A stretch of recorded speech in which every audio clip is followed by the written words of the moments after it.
লা লিগায় আরও এক ম্যাচে জয়ের দেখা পেল রিয়াল মাদ্রিদ। ভ্যালেন্সিয়াকে 2-0 গোলে হারিয়ে লিগ টেবিলের শীর্ষে 2-এ নিজেদের অবস্থান পোক্ত করেছে রিয়াল। ভিনিসিয়াস রদ্রিগোদের ছাড়াই এই ম্যাচ জিতেছে মাদ্রিদ। আলভারো কারেরাস ও কিলিয়ান এমবাপ্পে গোল পেয়েছেন। ইনজুরি আর কার্ডের ঝামেলা মাথায় নিয়েই ভ্যালেন্সিয়ার বিপক্ষে মাঠে নামতে হলো রিয়াল মাদ্রিদের। তবে সব ছাপিয়ে আরবেলোয়ারের শিষ্যরা ঠিকই জয় ছিনিয়ে এনেছে অ্যাওয়ে ম্যাচ থেকে। আর এই জয় বার্সার জন্য ছোটখাটো একটা বার্তাও দিয়ে রাখলো পয়েন্ট টেবিলের অবস্থান নিয়ে। নামে ভারে রিয়ালের থেকে যে কোনো দিন পিছিয়ে থাকবে ভ্যালেন্সিয়া। মাঠের খেলায় রিয়াল মাদ্রিদের দাপটি দেখানোর কথা, কিন্তু খড়ের মাঠে সেই সুযোগটা প্রথমে দেয়নি ভ্যালেন্সিয়া।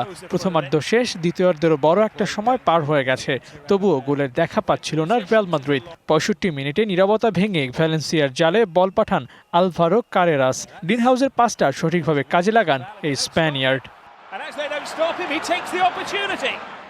ব্যবধান বাড়ানোর কাজটা করেন কিলিয়ান এমবাপ্পে। ম্যাচের অতিরিক্ত সময়ে সুযোগ পেয়েই গোল করে বসেন।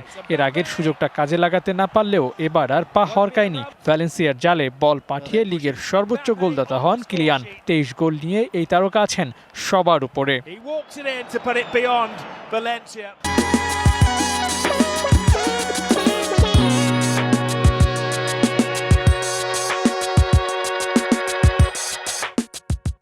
অন্যদিকে নিজেদের হোম ম্যাচেই রিয়ালের 2 গোলের জবাবটা ঠিকঠাক দিতে পারেনি Valencia.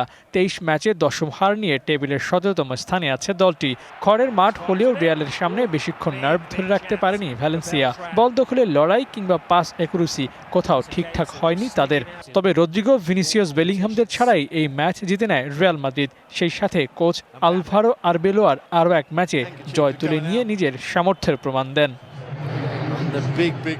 Abu Naim, DVC News।